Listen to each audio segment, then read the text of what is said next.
মাত্র একদিনের অপেক্ষা, এরপরে শুরু হচ্ছে ঘরোয়া ক্রিকেটের সবচেয়ে রঙিন আসর Bangladesh premier league cricket BPL.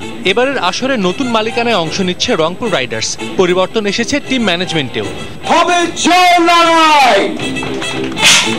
দলের নতুন সদস্য ও পৃষ্ঠপোষকদের নিয়ে রাজধানীর এক হোটেলে জার্সি উন্মোচন অনুষ্ঠান আয়োজন করে ফ্র্যাঞ্চাইজি কর্তৃপক্ষ।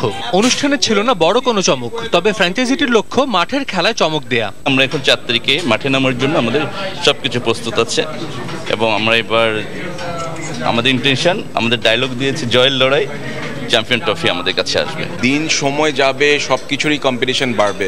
So we are trying hour level best, ইনশাআল্লাহ উইল ডু ইট। আপনাদের সবার দোয়া চাই। We want to make a difference. We have a very good team on board. Basically we are mostly like youngsters. So we are hopeful যে এবার আমরা champion হব ইনশাআল্লাহ। তৃতীয়বারের মতো বিপিএল এ অংশ নিতে যাচ্ছে রংপুর রাইডার্স। এখন পর্যন্ত দলটির সেরা সাফল্য গেল আসরে শীর্ষ 4-এ খেলা। এবারও কাগজে কলমে বেশ ভারসাম্যপূর্ণ দল গড়েছে রংপুর। সাকিব সহ গেল আসর মাতানো বেশ কিছু ক্রিকেটারকে না পেলেও এবার দলে আছেন সৌম্য, রুবেল, মিঠুন, সানিদের মতো পরীক্ষিত দেশি ক্রিকেটার। দুই পাকিস্তানি বাবর আজম ও শারজিল খানকে না পেলেও দলটি ভরসা রাখছে আফ্রিদি সেনানায়কের উপর। ফরেন প্লেয়ার দুইটা আমরা মানে কনফার্ম প্লেয়ার বাবর আজম এবং শারজিল আমরা মিস করেছি। তারপরে আমাদের যে লোকাল এবং ফরেন মিলে যে কম্বিনেশন আছে, আশা করি আমরা ভালো পারফর্ম করতে পারবো। সবাই এস্টাবলিশ প্লেয়ার, অল আর বিগ বয় সুপারস্টার। যদি আফ্রিদি বলি, যদি আমাদের সৌম্য বলি, সবাই স্টার্ট ওদের খালি ফাইন টুইনিং করা আর কিছু প্ল্যানিং দেওয়া আমরা এভাবে চাচ্ছি যেটা ওরা এক্সিট করতে পারি। ইনশাআল্লাহ আমরা এনএফএ অবশ্যই ভালো খেলবো। চ্যাম্পিয়ন হওয়ার জন্য টিম করে, তাই না? তো আমাদের তো লক্ষ্য এটাই, আমরা তো চ্যাম্পিয়ন হওয়ার জন্য আমাদের সেরকমই টিম করছে। আগামী শুক্রবার বিপিএল এর উদ্বোধনী দিনে খুলনা টাইটান্সের মুখোমুখি হবে রংপুর রাইডার্স। এই জন্য আমাদের যেভাবে প্র্যাকটিস, যেভাবে প্রিপারেশন দরকার, আমরা সেভাবে প্র্যাকটিস। অধিনায়কত্ব উপভোগ করেন মাহমুদুল্লাহ রিয়াদ। বাংলাদেশ প্রিমিয়ার লিগে নতুন দল খুলনা টাইটান্সের দায়িত্ব পেয়ে এমনটাই জানালেন তিনি।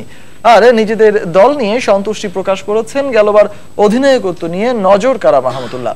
খুলনা টাইটান্সের জমকালো জার্সি উদ্বোধনী অনুষ্ঠানে দলের অন্যতম অংশীদার কাজী ইনাম দুটি জার্সি খুলনার সন্তান মানজারুল ইসলাম রানা ও সেতুর উদ্দেশ্যে উৎসর্গ করেন। মার্কাটারি লেজার শো, খুলনার যত ঐতিহ্য তা চোখ ধাঁধানো আলোর ঝলকানিতে ফুটে উঠল রাজধানীর এক অভিজাত হোটেলে। বাংলাদেশ প্রিমিয়ার লিগে খুলনার প্রত্যাবর্তনটা হলো রব জাগানিয়া। শুধু অনুষ্ঠানের আড়ম্বর নয়, অধিনায়ক মাহমুদুল্লাহ রিয়াদ জানালেন খুলনা টাইটান্সের ক্রিকেটীয় ব্র্যান্ড হবে আগ্রাসী, ঠিক যেমনটা তিনি গতবার দেখিয়েছেন বরিশাল বুলসের হয়ে। বিপিএল সবসময় এক্সাইটিং ক্রিকেট হয়, তবে আশা করছি আমরা আগে যেটা বললাম প্রেজেন্টেশনে যে আমরা এক্সাইটিং ক্রিকেট খেলবো, এমনভাবে ক্রিকেট খেলবো যেন সবার কাছ থেকে ওই সম্মানটুকু আমরা আদায় করতে পারি এবং অ্যাট দ্য সেম টাইম ভালো ক্রিকেট খেলে এবং আমাদের যে বিদেশি প্লেয়ার এবং লোকাল প্লেয়ার যারা আছেন খুবই ভালো টিম হয়েছে, অলরাউন্ড টিম হয়েছে। এখন মাঠে আমরা কতটুকু এটার অ্যাপ্লিকেশনটা করতে পারি ওইটাই দেখার বিষয়। গেলবার মাশরাফির জাদুতে সাফল্য ছুঁতে না পারলেও অধিনায়ক রিয়াদকে সবাই চিনেছে, আর বাংলাদেশ দলের অন্যতম এই স্তম্ভ স্বীকার করে নিলেন অধিনায়কত্বটা তিনি বেশ উপভোগ করেন। আমি সবসময় এই কথাটা বলি যে ক্যাপ্টেন্সিটা খুবই আমি এনজয় করি, আর আমার মনে হয় আমার বেস্ট আউটকামটা আমার ক্যাপ্টেন্সিটা বের করে আনতে পারে। তো চেষ্টা করবো এবছরে যেন আমি খুলনা টাইটান্সের জন্য ওই সেম কাজটা আরো ভালোভাবে করতে পারি। 2007 সালে সড়ক দুর্ঘটনা থামিয়ে দেয় খুলনার মানজারুল ইসলাম রানা ও সেতুর জীবনের ইনিংস। তাদের ভুললেন না সংগঠকরাও, দুটি জার্সি রাখা হয়েছে তাদের উৎসর্গ করে, যাতে আমরা ওনাদের নামটা আমাদের জার্সি হিসাবে তাদেরকে আমরা দিয়েছি।